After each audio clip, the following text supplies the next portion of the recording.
سبحان الذي أسرى بعبده ليلا من المسجد الحرام إلى المسجد الأقصى الذي باركنا حوله لنريه من آياتنا إنه هو السميع البصير صدق الله مولانا العظيم.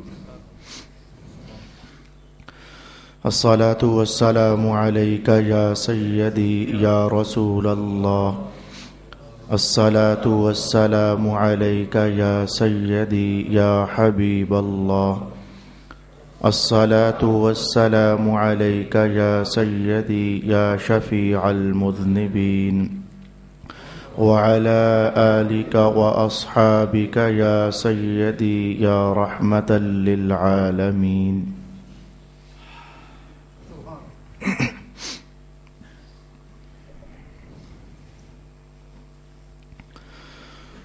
رسول پاک صلی اللہ علیہ وآلہ وسلم پانچویں آسمان سے اپنا سفر طے کرتے ہوئے جب چھٹے آسمان پر پہنچے تو آپ خود ارشاد فرماتے ہیں کہ حضرت جبریل امین نے چھٹے آسمان کا دروازہ کھٹکھٹایا. وہی سوال اور وہی جواب. میں آج رک کر کے پھر میں ہلکا سا اشارہ کرنا چاہوں گا کہ ساتویں آسمان تک آپ محسوس کرو گے کہ فرشتوں کے وہی الفاظ ہیں جو بار بار پوچھے جا رہے ہیں. مثلاً ذرا ایک بار سنیے گا. قیل من ھذا، پوچھا گیا کہ دروازہ کون کھٹکھٹا رہا ہے؟ جواب دیا گیا کہ جبریل ہوں. قیل ومن معک، کہا گیا کہ آپ کے ساتھ اور کون ہے؟ جواب دیا گیا کہ محمد ہیں. پھر سوال کیا گیا اوقد ارسل الیہ؟ قال نعم، پوچھا گیا کہ کیا انہیں آج بھجوایا جا چکا ہے؟ جواب دیا گیا کہ جی ہاں، انہیں بھجوایا جا چکا ہے. قیل مرحبا بہ واہلا، مرحبا ہو جائے، اہلا وسہلا ہو جائے. حیاہ اللہ من اخ ومن خلیفہ، اس بھائی کو اللہ تعالیٰ لمبی زندگی نصیب فرمائے اور اس خلیفہ کو لمبی زندگی نصیب فرمائے. پہلے آسمان پر بھی یہی الفاظ ہیں، دوسرے آسمان پر بھی یہی الفاظ ہیں، تیسرے آسمان پر بھی یہی الفاظ ہیں، چوتھے آسمان پر چھٹے ساتویں آسمان تک یہی الفاظ کہے جا رہے ہیں. یہ اصل میں فرشتوں کی مجبوری ہے. فرشتوں کو جو آرڈر دیا جاتا ہے وہ اسی آرڈر کو پک کرتے ہیں اور اسی کو فالو کرتے ہیں. وہ ایک لفظ نہ ادھر کہتے ہیں، ایک لفظ نہ ادھر کہتے ہیں، اور یہ بیان قرآن حکیم کا ہے. رب کائنات نے ارشاد فرمایا لا یعصون اللہ ما امرہم، اللہ تعالیٰ جو کچھ فرشتوں کو حکم دیتا ہے وہ اس کے خلاف تو کرتے ہی نہیں ہیں. لہٰذا جو نتیجہ میں آج بطور اول کلام کے آپ کی خدمت میں کہنا چاہوں گا، گزشتہ تک تو میں نے آپ کو یہ کہا تھا کہ رسول پاک علیہ الصلاۃ والسلام کی تشریف آوری پر مرحبا کی صدا لگانا یہ انبیاء کا کام ہے. پھر میں نے زیادہ سے زیادہ گزشتہ نشستوں تک یہ کہہ دیا کہ رسول اللہ کی تشریف آوری پر مرحبا کی صدائیں لگانا یہ آسمان کے فرشتوں کا کام ہے. میں نے یہاں تک بھی کہہ دیا تھا، لیکن آج میں اپنی گفتگو کو انتہا تک لے جاتے ہوئے کہوں گا فرشتے تو وہی کچھ کر رہے ہیں جو اللہ نے ان سے کہا ہے. جب بات یہی ٹھہری کہ فرشتے وہی کچھ کر رہے ہیں جو اللہ پاک نے ان سے کہا ہے تو نتیجہ سمجھنا مشکل تو نہ ہوا کہ رسول اللہ کی آج اللہ کے ہاں تشریف آوری ہے تو اللہ تعالیٰ بھی محبوب پاک کی آمد پر مرحبا کا حکم جاری فرما رہا ہے. بس یہ بہت اونچا مقام ہو گیا. اب رسول اللہ کی تشریف آوری پر مرحبا کا کلام کہنا اب اس عنوان کا مرتبہ اور مقام بڑا اونچا ہو گیا. یہ انبیاء جو کہہ رہے ہیں، فرشتے جو کہہ رہے ہیں، خربوں کے حساب سے جو آوازیں آسمانوں سے اٹھی ہیں، تو یہ سلسلہ اصل میں ان کا اپنا نہیں، انبیاء کا بھی اپنا نہیں، بلکہ یہ سلسلہ اللہ رب العالمین کے حکم سے ایسا کیا جا رہا ہے. تو حضور فرماتے ہیں چھٹا آسمان دروازہ کھل گیا، فرشتوں نے مرحبا کہہ دیا. چھٹے آسمان پر جو کچھ ہوا، آپ ارشاد فرماتے ہیں کہ مجھے ایک جگہ پر روک دیا گیا. اب میرے سامنے سے انبیاء گزارے گئے. یہ چھٹے آسمان کا واقعہ ہے. میرے سامنے سے انبیاء گزارے گئے. تو انبیاء کے گزرنے کی کیفیت کیا تھی؟ یمر بالنبی والنبیین معہم الرہط ویمر والنبی والنبیین معہم القوم. ایک رسول کوئی نبی ایسے تھے کہ جن کے پاس ایک بندہ تھا اور وہ گزر گئے، کسی کے پاس 2 بندے تھے تو وہ گزر گئے، کسی کے پاس 100 آدمی تھے تو وہ گزر گئے، کسی کے پاس ایک بڑی جماعت تھی تو میرے سامنے سے گزر گئی۔ مطلب یہ تھا کہ ہر نبی پر کتنے لوگوں نے ایمان قبول کیا، وہ امت بنا کر تو اس نبی کے ساتھ چلا دیے گئے اور رسول پاک علیہ الصلاۃ والسلام کی نگاہوں کے سامنے سے انہیں گزارا گیا۔ حتیٰ کہ آج جو لفظ پڑھ کر حدیث کے میں اندر سے گھبرا بھی گیا اور ڈر بھی گیا کہ رسول اللہ علیہ السلام نے فرمایا کہ کچھ نبی تو ایسے بھی گزرے لیس معہم احد، کہ جن کے ساتھ کوئی بھی نہیں تھا۔ معنی یہ بن گیا کہ انہوں نے ان کا پالا کسی ایسی اکھڑ مزاج قوم سے تھا کہ جو ازلی مہر لگائے ہوئے تھے، تو ایسا نہیں تھا کہ انبیاء کی تبلیغ میں اثر نہیں تھا، حاشا وکلا، اثر تھا، ان کے کلام میں روشنائی بھی تھی، ان کی باتوں میں مٹھاس بھی تھی اور ان کی دعوت نتیجہ خیز بھی تھی، یہ سب کچھ تھا۔ لیکن بات ہے کہ اب چٹان کا کیا کیا جائے، بارش اپنے تمام تر فیضان سمیت برس تو جاتی ہے لیکن چٹان میں گل و لالا تو پیدا نہیں ہوا کرتے ہیں۔ اب یہ بارش کا قصور تھوڑا ہے میاں، یہ تو جس پر برس رہی ہے اس چٹان اور اس پتھر کی سلیب کا قصور ہے کہ وہ جذب نہیں کر سک رہی ہے اور فیضان حاصل نہیں کر سک رہی ہے۔ تو میں یہاں سے ایک جملہ آج کے اس ماحول میں کہنے کے لائق ہو گیا کہ آج بھی ایک صاحب مجھے فون کر کے کہہ رہے تھے کہ آپ مہربانی کریں، وہ جو فلانا شخص ہے وہ آپ کے درس قرآن میں آتا ہے تو اس کے بارے میں کچھ اطلاع ہے کہ وہ کچھ ایک غلط کام کرنا چاہ رہا ہے، تو لوگ کیا کہیں گے کہ درس سن کر قرآن کا پھر بھی غلط کام آپ انہیں کہیں۔ میں نے تو کہا ہے سمجھائیں انہیں، لیکن میرے بھائی بات یاد رکھنا کہ ایک خطیب بیچارہ صرف کہہ سکتا ہے، ایک مبلغ بیچارہ صرف ابلاغ کر سکتا ہے اور مذہب کا پیغام وہ سنا سکتا ہے، اس کے بعد یہ معاملہ اللہ کا اور بندے کا ہے کہ اس کے دل میں کتنی کشش اللہ نے رکھی ہے کہ وہ رسول اللہ کی بات سن کر تو سب سے زیادہ اہمیت رسول اللہ کے کلام کو دیتا ہے۔ میں نے کہا میں کہہ دوں گا میرے بھائی، لیکن یہ تاثیر اللہ کی طرف سے ہوتی ہے، ہم تو بڑے چھوٹے لوگ ہیں، ذرہ کہو تو یہ بھی بڑا ہو گیا، ہم اس سے بھی کچھ کم تر لوگ ہیں، لیکن دیکھو انبیاء کے عنوان میں سے کیا پایا نا آپ نے کہ کچھ نبی ایسے بھی گزارے گئے رسول پاک علیہ الصلاۃ والسلام کے سامنے سے کہ ان کے ساتھ امت میں سے ایک شخص بھی ساتھ نہیں تھا۔ پھر حضور فرماتے ہیں پھر ایک رسول میرے سامنے سے ہوئے تو بسواد عظیم، ان کے پاس تو ایک بہت بڑی جماعت تھی اور ایک بہت بڑا لشکر تھا۔ تو فقال، حضور فرماتے میں نے پوچھ لیا جبریل یہ نبی کون ہے، یہ نبی کون ہے کہ جن کے ساتھ یہ اتنا بڑا لشکر ہے؟ تو قیل موسیٰ وقومہ، عرض کیا گیا حضور یہ تو موسیٰ ہے اور ان کے ساتھ آپ کی قوم ہے جو یہاں سے اب گزاری جا رہی ہے۔ یہ موقع جو ہم حدیث کا پڑھ رہے ہیں، یقین جانیے یہ ایک مشکل ترین موقع ہے۔ آپ کو لگے گا اس میں کیا شے مشکل ہے کہ جو حضور نے فرمایا کہ ایک جماعت میرے سامنے سے گزری اور میں نے پوچھا یہ کون ہے، کہا جی موسیٰ ہیں، ساتھ ان کے قوم ہے۔ آپ کو اس میں شاید کوئی مشکل کا احساس نہ ہوا، لیکن میں کہتا ہوں مشکل ہے میرے بھائی، مشکل ہے۔ پتہ ہے کیا مشکل ہے؟ یہ موسیٰ علیہ السلام وہی تو ہیں جب حضور مکہ سے چلے تھے تو راستے میں ایک قبر آئی تھی تو حضور نے باہر کھڑے کھڑے ہو کر ہی بتا دیا تھا وہ دیکھو موسیٰ ہیں، نماز پڑھ رہے ہیں۔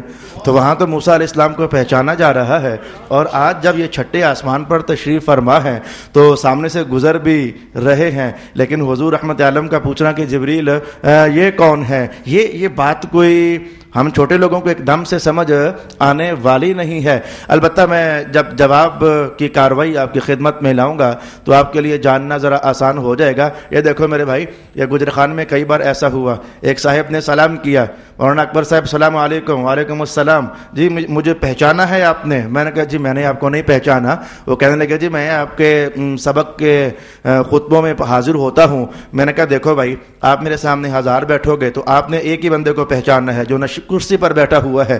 اب میں 1000 میں سے کس کو پہچانوں اور کس کو نہ پہچانوں، میرے لیے تو مسئلہ بن جاتا ہے۔ 1000 چہرے میرے سامنے ہوتے ہیں۔ بس یہیں سے یہ جملہ میں نے بطور جواب حاصل کرنے کے عرض کیا ہے۔ اگر وہ قبر میں رسول اللہ علیہ السلام نے دیکھا تھا کہ موسیٰ ہیں، نماز پڑھ رہے ہیں، بھائی وہاں معاملہ صرف اکیلے موسیٰ پیغمبر کا تھا، اکیلے ہی تو تھے، تو انہیں دیکھنا دیکھ کر پہچان جانا یہ تو معاملہ بڑا آسان ہوتا ہے۔ لیکن جب حدیث کے الفاظ یہ ہوں بسواد عظیم، لاکھوں کا مجمع تھا اور لاکھوں کے مجمع کی قیادت کرتے ہوئے حضرت موسیٰ پیغمبر تشریف لے جا رہے تھے، تو لاکھوں کے مجمع میں پھر پوچھ لینا کہ اس مجمع کی قیادت کون کر رہا ہے، میں کہوں گا یہ سوال بنتا ہے، اور یہ اتنے اچنبے کی بات نہیں ٹھہرتی ہے کہ حضور نے ادھر تو پہچان لیا ادھر پہچانا نہ۔ بھئی وہ رش کے اندر موسیٰ علیہ السلام کچھ ایسے محو تھے کہ رسول پاک علیہ السلام نے محسوس کیا کہ پوچھنا چاہیے کہ باقی نبیوں میں سے ایک کے ساتھ 2 بندے 4 بندے 100 بندے، یہ لیکن لاکھوں کا لشکر لے کر یہ کون سے رسول ہیں؟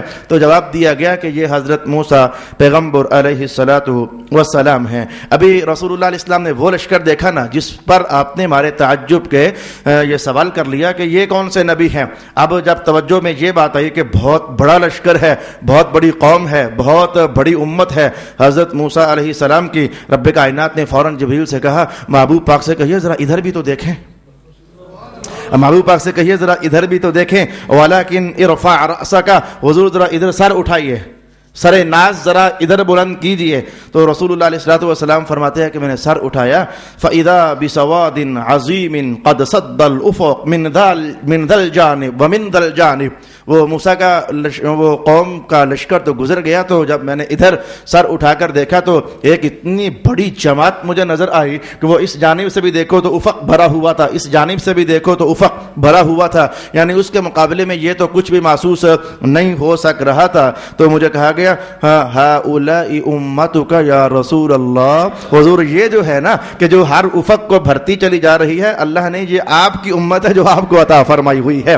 مجھے رکنا ہے تھوڑی دیر کے لیے، میں انشاءاللہ ایک دوسری حدیث ہے، آج اس کا سمجھنا آپ کے لیے آسان ہو جائے گا۔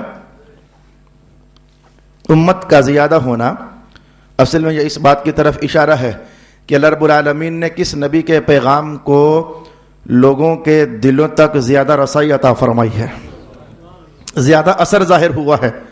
بھئی میں نے پہلے کہا ہر نبی کے کلام میں اثر ہے، لیکن وہ دل کتنے تھے کہ جنہوں نے اس اثر کو قبول بھی کیا۔ تو امت کا زیادہ ہونا یہ اس بات کی طرف اشارہ تھا کہ ہر نبی کا اپنا فیضان ہے، لیکن رسول اللہ علیہ السلام کے فیضان کی تو بات ہی کچھ اور ہے۔ یہ دیکھو خربوں کے حساب سے لوگ ہیں جو آپ کے ساتھ جڑے ہوئے ہیں، تو محسوس ہوا نا کہ یہ امت کا زیادہ ہونا اصل میں یہ فیضان کے زیادہ ہونے کی طرف اشارہ ہوتا ہے، اور فیض کا زیادہ ہونا یہ بڑی عظمت کی کہانی ہوا کرتی ہے کہ فلانے کا فیض بہت زیادہ ہے۔ چند دن پہلے میں ایک نشست میں بیٹھا ہوا تھا تو ایک صاحب مجھ سے کہنے لگے کہ یہ نعت پڑھی جا رہی ہے لیکن درد کسی میں محسوس نہیں ہو رہا، اور میں نے کہا یار یہ بھی اللہ کی عطا ہوتی ہے کہ کوئی نعت پڑھے تو اس میں درد بھی ہو۔ کوئی کلام کہنا یہ کچھ اور ہوتا ہے، اور کلام کے بعد اس میں فیض بھی جوڑ دیا جانا یہ اگلا عنوان ہے، اور پھر فیض زیادہ حاصل کرنے والے حاصل کر لیں، ہو زیادہ ہی فیض لیکن حاصل کرنے والے کم ہوں یا حاصل کرنے والے زیادہ ہو جائیں، یہ کچھ اس سے بھی اگلا عنوان ہے۔ الغرض امت کی زیادتی فیضان کی زیادتی کی دلیل ہے، اور فیضان کا زیادہ ہونا یہ عظمت کا نشان ہوا کرتا ہے۔ اب آپ سمجھیے جو حضور فرمایا کرتے تھے، کتاب النکاح کی یہ حدیث شریف ہے، آپ فرماتے تھے کہ ایسی عورت سے شادی کرو جس میں بچے زیادہ جننے کی صلاحیت ہو، جس میں زیادہ بچے جننے کی صلاحیت ہو، ایسی عورت سے تم شادی کیا کرو۔ اگرچہ وہ نکاح کے باب کا عنوان ہے کہ یہ کیا تکنیک ہوگی، کیسے ہم پہچانیں گے کہ کس عورت میں زیادہ صلاحیت ہے اور کس عورت میں زیادہ صلاحیت نہیں ہے؟ اس کا جواب آسان ہے کہ وہ اس کی خالہ کو دیکھا جائے، اس کے خاندان والوں کو دیکھا جائے، اس کی بہنوں کو دیکھا جائے کہ ان کے ہاں کیا کثرت اولاد کا سلسلہ ہے یا کہ کثرت اولاد کا سلسلہ نہیں ہے۔ حضور آپ ایسا کیوں فرماتے ہیں کہ ایسی عورت تلاش کرو جس میں بچے زیادہ جننے کی صلاحیت ہو؟ حضور نے فرمایا کہ بچے زیادہ ہوں گے نا، بات زیادہ لوگوں تک پہنچے گی نا، تو فیض زیادہ برس جائے گا نا، امت زیادہ ہو جائے گی نا، امت جتنی زیادہ ہو جائے گی مصطفیٰ جان رحمت کی عظمت کا جھنڈا اتنا اونچا ہو جائے گا۔ یہ دلیل ہوگی کہ رسول پاک علیہ السلام کا فیضان کہاں کہاں تک پہنچا ہے۔ اگر نہیں سمجھے تو یوں کہہ لو، اگر کسی کو اللہ نے 5 بیٹے دیے، وہ 5 تو حاجی نمازی نہیں ہے، کسی کو 4 دیے، وہ 4 تو حاجی نمازی نہیں ہے، وہ اگر کسی کو 3 دیے وہ سارے تو حاجی نمازی نہیں ہے نا، سارے تو متقی نہیں ہے، وہ متقی سر جھکانے والا اللہ کے حضور سر تسلیم خم کرنے والا وہ کوئی درمیان میں ہوتا ہے. اب بندے کا بیٹا ہو بھی ایک اور نکلے بھی رج کر آوارہ اور بدماش, یہ بندہ قیامت کو حضور رحمت عالم کے فیضان کی بات کیا کر پائے گا کہ ہمارے گھر بھی آپ کا فیضان برسا تھا اور ہم نے قبول کیا تھا. اور اگر بندے ہو جائیں دو اور دو میں سے ایک تو حضور کا غلام نکل آئے گا نا, بچے ہو جائیں تین میں سے دو تو حضور کے غلام نکل آئیں گے. تو رسول پاک علیہ الصلوۃ والسلام سمجھایا کرتے تھے کہ ایسی عورت سے شادی کرو جس کے ہاں بچے توالد زیادہ ہوتا ہے, اور اس میں فائدہ تمہارا اپنا ہے, فائدہ تمہارا اپنا ہے. اگر نہیں سمجھے تو میں ایک اور حدیث, یہ میں کس طرف چلا گیا, یہ حضور نے فرمایا نہیں ہے کہ مرنے کے بعد 3 باتیں ہیں جو پھر بھی نفع دیتی رہتی ہیں. ان میں سے ایک یہ تھی کہ ولد صالح یدعو له, کہ اگر نیک بچہ پیچھے چھوڑا ہے نا تو وہ جب تک دعا کرتا رہتا ہے اللہ مرنے والے کو فائدہ عطا فرماتا رہتا ہے. اور اگر چھوڑا ہی ایک اور وہ بھی بدماش ہے اور قبر والا تو پھنس گیا نا, اپنے معاملات میں جو الجھاؤ پیدا ہوا تو نجات کا راستہ مشکل ہو گیا نا. اب حضور کی بات سمجھے ہو, ایک نہیں ذرا 2 کر لو, 2 ہے تو ذرا 3 کر لو, 3 ہے تو ذرا 4 کر لو, اور زیادہ ہوں گے نا تو ادھر میری عظمت کا نشان اونچا ہے اور ادھر تمہارے لیے قبر میں بھی تو فائدہ ہے نا. ان 4 میں سے کوئی نہ کوئی تو نیک نکل ہی آئے گا.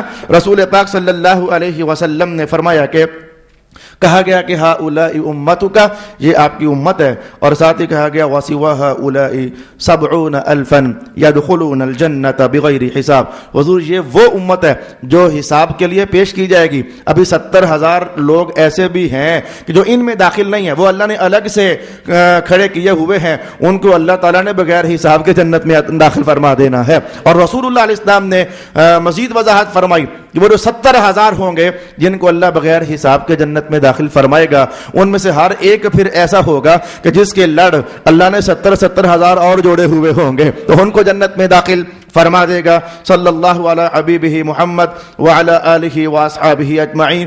حضور نے فرمایا فَإِذَا بِمُوسَى ابن عمران رجل آدم طوال کأنہ من رجال شنوہ.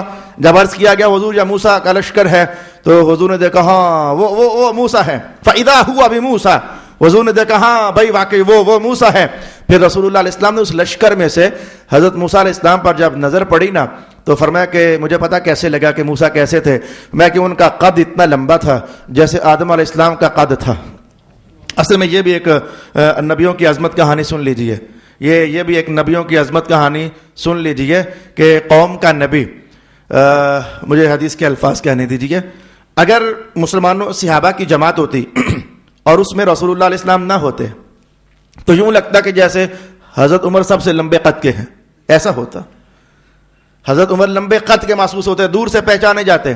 یہ حدیث میں نے خود اپنے استاد گرامی سے پڑھی کہ اگر رسول اللہ علیہ السلام نہ ہوتے صحابہ کی جماعت میں تو حضرت عمر سب سے لمبے نظر آتے, لیکن اگر اسی مجمع ہی میں جہاں عمر بھی ہوتے رسول اللہ اگر تشریف فرما ہو جاتے تو سب سے اونچے رسول اللہ نظر آتے ہیں. اور ادھر جب آپ کا قد مبارک بیان کیا جاتا ہے تو حدیث کے الفاظ یہ ہیں کہ آپ کا قد نہ بہت لمبا تھا نہ بہت چھوٹا تھا. یا بہت لمبا ہونا بھی بعض اوقات نظروں کو تعجب میں ڈال دیتا ہے, اور بہت چھوٹا ہونا بھی میں کہوں گا کہ عظمت کے گراف کو ذرا نیچا کر دیتا ہے. ادھر حال یہ تھا کہ نہ بہت لمبا قد اور نہ بہت نیچا قد, اور جب لمبوں میں بھی حضور اگر کھڑے ہو جاتے تو حدیث کے الفاظ میں سب سے اونچے رسول اللہ نظر آیا کرتے تھے. یہ ہر نبی کی شان ہے. اللہ مجھے الفاظ یاد پڑے حضرت علی المرتضیٰ کے, کیا آپ کی محبت تھی, کیا آپ کا وارفتہ ہونا تھا رسول پاک علیہ الصلوۃ والسلام کی ذات اقدس پر. یہ حدیث بھی میں نے اپنے استاد گرامی سے پڑھی. آپ فرمانے لگے کہ کیونکہ حضرت عمر کا قد لمبا تھا, حضرت علی المرتضیٰ کا قد بنسبت ان کے ذرا کم تھا. تو ایک بار کسی صاحب نے پوچھ لیا کہ علی آپ جو کہتے ہو کہ میرے پاس ہر شے کا علم ہے اور دلیل ہے, تو یہ جو اللہ نے آپ کا قد چھوٹا بنایا ہے اس پر کیا دلیل ہے؟ یہ قد آپ کا چھوٹا کیوں ہے؟ آپ نے برجستہ جواب دیا, بغیر سوچے سمجھے برجستہ جواب دیا. آپ نے جواب بھی دیا اور ساتھ ایک جملہ پلس کر دیا.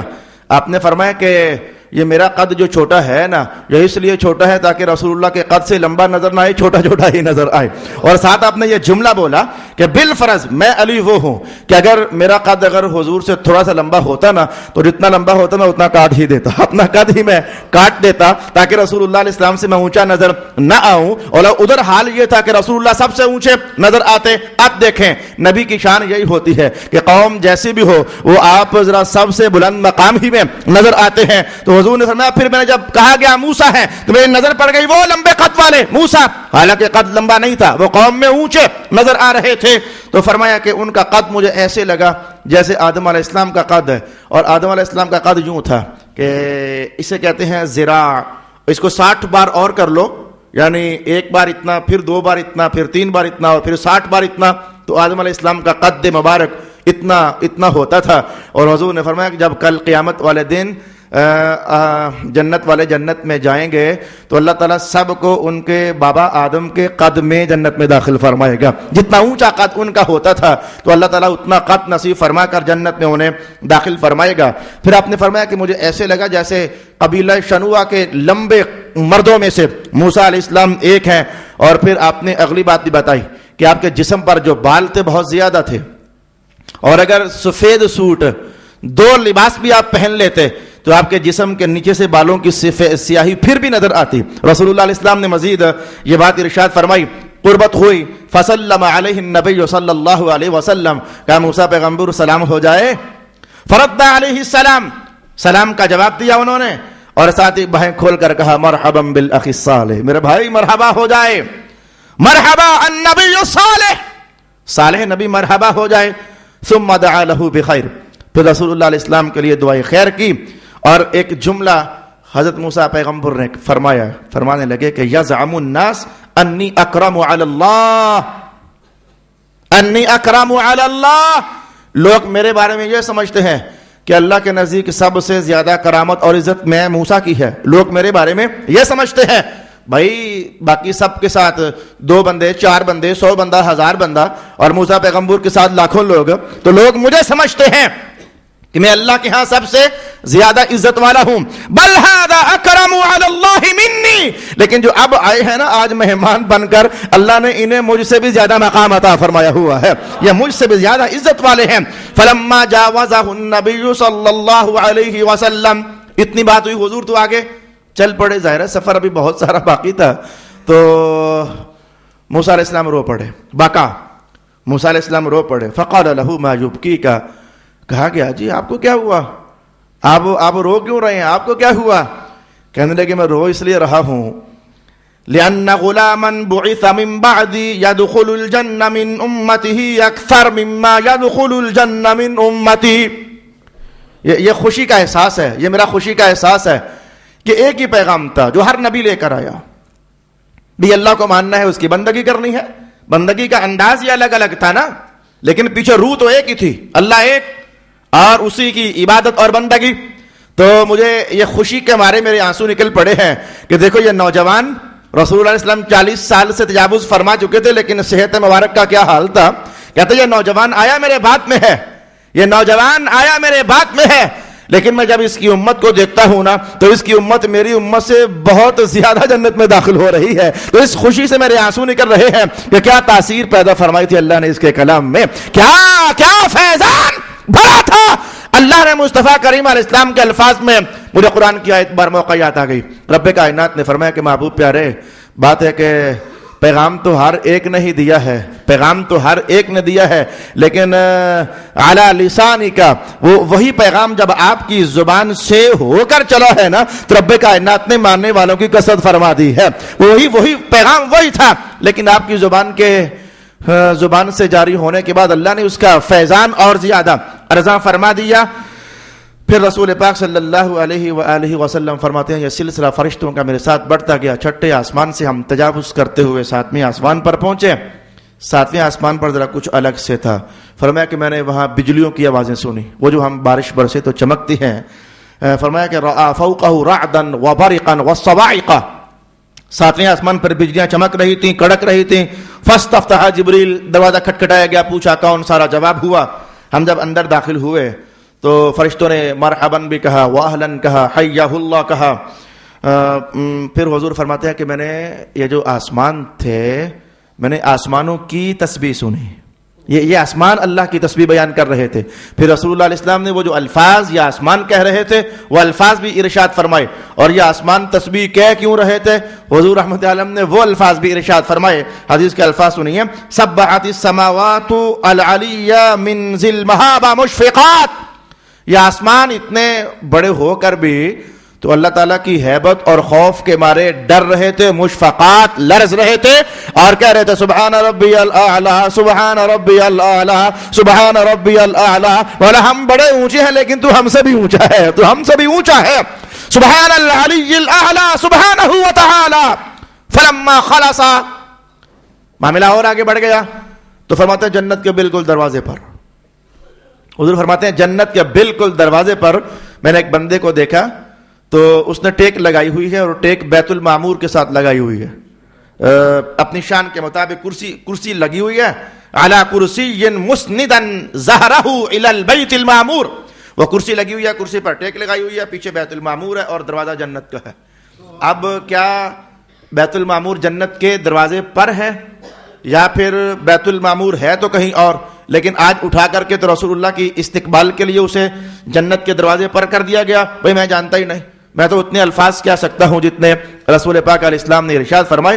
البتہ بیت المعمور کی شان حضور نے، وہ میرے پاس اس حدیث میں الفاظ نہیں ہے، ایک دوسری حدیث کے الفاظ میں حضور نے فرمایا کہ اگر بیت المعمور سے پتھر گرایا جائے نا، یہ اس وقت سبل الہدا کے الفاظ نہیں ہے، میرے پاس جو کتاب اس وقت کھلی ہوئی ہے یہ یوسف صالحی کی سبل الہدا ہے، تو حضور نے فرمایا اگر یہاں سے پتھر گرایا جائے نا تو پتہ کہ بیت المعمور اس وقت کہاں واقع ہے؟ حضور فرمایا کہ یہ پتھر گرے گا تو سیدھا خانہ کعبہ کی چھت پر جا کر گرے گا۔ اس قدر وسعت تھی رسول پاک علیہ الصلوۃ والسلام کی نظر میں کہ وہ کھربوں میل کا فاصلہ، لیکن حضور فرماتے ہیں کہ یہ بالکل بیت اللہ سے اوپر ہے بیت المعمور۔ یہ ہے کیا بیت المعمور؟ جیسے مسلمانوں کے لیے خانہ کعبہ ہے، فرشتوں کے لیے ایسے ہی بیت المعمور ہے، بس یہی اس کی ڈیفینیشن ہے جو محدثین نے ارشاد فرمائی ہے کہ زمین والوں کے لیے خانہ کعبہ ہے اور آسمان کے فرشتوں کے لیے اللہ نے بیت المعمور بنایا ہوا ہے۔ تو فرمایا کہ بیت المعمور کے ساتھ ہی ٹیک لگا کر ایک صاحب ہیں، لیکن ہیں وہ اشمت، وہ صاحب ہیں اشمت۔ اشمت کا معنی یہ ہوتا ہے کہ وہ بال ہوں تو ان میں سفید بال بھی ہوں، ان میں کالے بال بھی ہوں، تو جسے ہم کہتے ہیں کھچڑی داڑھی کا ہونا، یہ ہمارے الفاظ ہیں، لیکن عربی زبان میں کہتے ہیں اشمت، یعنی سر کے بالوں کو دیکھو تو سفید بھی ہیں کالے بھی ہیں، داڑھی کے بالوں کو دیکھو تو سفید بھی ہیں کالے بھی ہیں۔ ایک موقع پر حضور نے فرمایا تھا کہ سب سے پہلے بالوں میں سفید بال بھلا کسے آئے؟ یہ یہاں کا عنوان نہیں ہے، یہ میری نظر جا پڑی مصنف ابن ابی شیبہ پر، مصنف ابن ابی شیبہ پر، وہاں ایک پورا باب قائم کیا گیا، وہ 10 جلدوں کا عظیم الشان مجموعہ ہے حدیث شریف کا، تو وہاں ایک باب قائم کیا گیا، کون سا کام سب سے پہلے کس نے کیا، کون سا کام سب سے پہلے کس نے کیا، کون سا کام سب سے پہلے کس نے کیا؟ تو وہاں حضور رحمت عالم کا یہ کلام نقل کیا گیا کہ سفید بال سب سے پہلے اللہ تعالیٰ نے حضرت ابراہیم علیہ السلام کو عطا فرمائے تھے، اور ساتھ یہ جملہ بھی ارشاد فرمایا کہ لا تنطف الشیب فإنہ من نور اللہ، اگر اللہ کسی کو سفید بال دے دینا تو اسے نوچا نہ کرے، کھینچا نہ کرے، یہ دکھنے کو سفید بال ہیں، حقیقت میں اللہ کا نور نازل ہو چکا ہے۔ تو یہ سفید بالوں کو رسول اللہ علیہ السلام نے اللہ کا نور قرار دیا، تبھی تو وہ حدیث ساتھ جوڑ لیجئے، فرمایا کہ اور جس بندے کے بال اسلام کی حالت میں سفید ہو جاتے ہیں، یہ حدیث کے الفاظ، جس بندے کے بال اسلام کی حالت میں سفید ہو جاتے ہیں، قیامت والے دن اللہ پاک اسے فرمائے گا ہے تو تیرے گناہ تو بہت ہیں لیکن تیرے سفید بال دے کر حیا آ رہی ہے، فرشتے اسے جنت میں لے جاؤ، یہ اس کے بال چٹے ہو گئے رسول اللہ کی غلامی کرتے کرتے، اگر گناہ ہے بھی جا میں نے چھوڑ دیا، رسول اللہ کی غلامی کے دائروں میں تو نے زندگی بسر کی ہے، فرشتے اسے جنت میں داخل کر دیا جائے۔ تو سفید بالوں کا بڑا مقام، البتہ رنگنے کی، مہندی رنگ سے رنگنے کی رسول پاک علیہ السلام نے اجازت ارشاد فرمائی ہے، جب اللہ کا نور تھا تو پھر رنگنے کا حکم کیوں ہے، یہ الگ بحث ہے۔ اب اگر میں وہ بھی چھیڑ کر بیٹھ گیا تو میرے بھائی پھر یہ تو معاملہ معراج کا ہے، لیکن یہ احکام شریعت میں داخل ہو جائے گا، بس آپ واپس پلٹیے، میں ایک اشارہ دے دیتا ہوں، میں ایک اشارہ چلتے چلتے بھاگم ایک اشارہ دے دیتا ہوں۔ اصل میں حضور نے اجازت دی تھی کہ بہت سے کام ہے، کوئی اور کرے یا نہ کرے، مجاہدو تم کر سکتے ہو، مجاہدو تم کر سکتے ہو، ان میں سے ایک تھا کہ مجاہد بندے خاص کر کے اپنے بالوں کو ذرا وہ جو سیاہ رنگ کسی اور کو تو اجازت نہیں ہے نا، لیکن مجاہد کو اجازت ہے، تاکہ جب وہ میدان جہاد میں پہنچے نا تو کافر دیکھ کر یہ نہ کہیں یہ کہاں بڈھے آ گئے ہمارے ساتھ لڑنے کے لیے، وہ بال کالے کر دو تاکہ یہ ذرا لگے پتا کہ یہ کوئی جوان آ رہا ہے، کوئی بوڑھا نہیں ہے۔ کافروں پر ہیبت طاری کرنا یہ ایک وجہ ہے بالوں کو رنگنے کی، باقی مہندی رنگ کرنے کی اپنی حکمتیں ہیں۔ آپ واپس آئیے، ہمارا وقت بھی ساتھ ادھر ختم ہو گیا، بس میں اتنا بتاؤں گا کہ وہ صاحب کون تھے، اور اس کے بعد اگلی نشست میں اگلی کہانی سیکھیں گے۔ رسول پاک علیہ السلام نے فرمایا کہ معه نفر من قومه، وہ جو صاحب ٹیک لگا کر بیٹھے تھے بیت المعمور کو، تو ان کے ساتھ ایک بہت بڑی جماعت تھی۔ فسلم علیہ النبی صلی اللہ علیہ وسلم، حضور نے سلام دیا، سلام کا جواب ہوا میں کہ وہ حضرت ابراہیم علیہ السلام تشریف فرما تھے۔ ایک پیغام تھا حضرت ابراہیم خلیل اللہ کا، ایک پیغام تھا آپ کے نام۔ رسول اللہ نے فرمایا، بات آگے بڑھی، آج مجھ تک پہنچا، میں آپ کو کہہ دیتا ہوں۔ یہ میں آدھا منٹ اس لیے زیادہ لینا چاہتا ہوں تاکہ اس فرمان پر عمل شروع ہو جائے، اگلی نشست میں نہ جانے کسی کی زندگی باقی رہے یا کہ باقی نہ رہے۔ ابراہیم علیہ السلام نے کہا کہ مرحبا بالنبی صالح واخی صالح مر امتک، محبوب یا رسول اللہ ایسا کیجئے، اپنی امت کو حکم دیجئے گا، اپنی امت کو حکم دیجئے گا۔ بلکہ اس سے ایک دوسری حدیث کے الفاظ یہ ہیں، پہلے انہیں میرا سلام کہیے گا، اپنی امت کو میرا سلام کہیے گا۔ بھائی جس بھی طریقے سے رسول اللہ نے بات آگے بڑھائی ہے، آپ تک پہنچی ہے، آپ جواباً کہہ سکتے ہو کہ حضرت ابراہیم علیہ السلام پر بھی سلام ہو جائیں، یہ سلام کا جواب ہے نا، حضرت ابراہیم علیہ السلام پر بھی سلام ہو جائے۔ میرا ایک تو سلام کہیے گا، اور دوسرا انہیں پیغام دیجئے گا کہ فَلْيُكْثِرُوا مِنْ غِرَاسِ الْجَنَّةِ، کہ وہ جنت میں درخت زیادہ لگایا کریں۔ فرمایا کہ انہیں کہنا کہ جنت میں درخت زیادہ لگایا کریں، جنت کی مٹی بڑی طیب ہے اور زمین بڑی وسیع ہے، تو درخت زیادہ لگایا کریں۔ ابراہیم علیہ السلام کرنا کیا ہے، کیا کریں گے تو جنت میں درخت زیادہ ہوں گے؟ فرمایا کہ ان سے کہنا کہ وہ زیادہ پڑھا کریں لا حول ولا قوت الا باللہ العلی العظیم، لا حول ولا قوت الا باللہ العلی العظیم۔ وہ ایک بار پڑھتے چلے جائیں گے تو اللہ ان کے لیے جنت میں ایک درخت لگاتا چلا جائے گا۔ اور دوسری حدیث کو حضور نے یوں بھی ارشاد فرمایا کہ ابراہیم نے یوں کہا تھا کہ سبحان اللہ والحمد للہ ولا الہ الا اللہ واللہ اکبر، یہ دونوں کلمات ملا کر یہ تیسرا کلمہ پورا ہو جاتا ہے۔ تو ہمیں تیسرا کلمہ پورا پڑھو نا تو اللہ پاک جنت میں ایک درخت لگا دیتا ہے۔ تو امت کو میرا پیغام دے دیجئے گا کہ وہ جنت کی زمین بڑی وسیع ہے تو درخت زیادہ سے زیادہ لگا لیا کریں۔ اس لیے میرے استاد محترم مذہبی حلقے کو خاص کر کے ارشاد فرمایا کرتے تھے کہ تم تیسرا کلمہ زیادہ پڑھا کرو، یہ تیسرا کلمہ زیادہ پڑھنے سے شیطان کی کمر ٹوٹ جاتی ہے اور وہ بندے سے قریب آنا دشوار محسوس کرنے لگ جاتا ہے، ان کے مذہب کے ابلاغ کی وجہ سے حملہ زیادہ کرنا چاہتا ہے، لیکن یہ حصار ہے لا حول ولا قوت الا باللہ العلی العظیم۔ وآخر دعوانا الحمدللہ۔ اللہ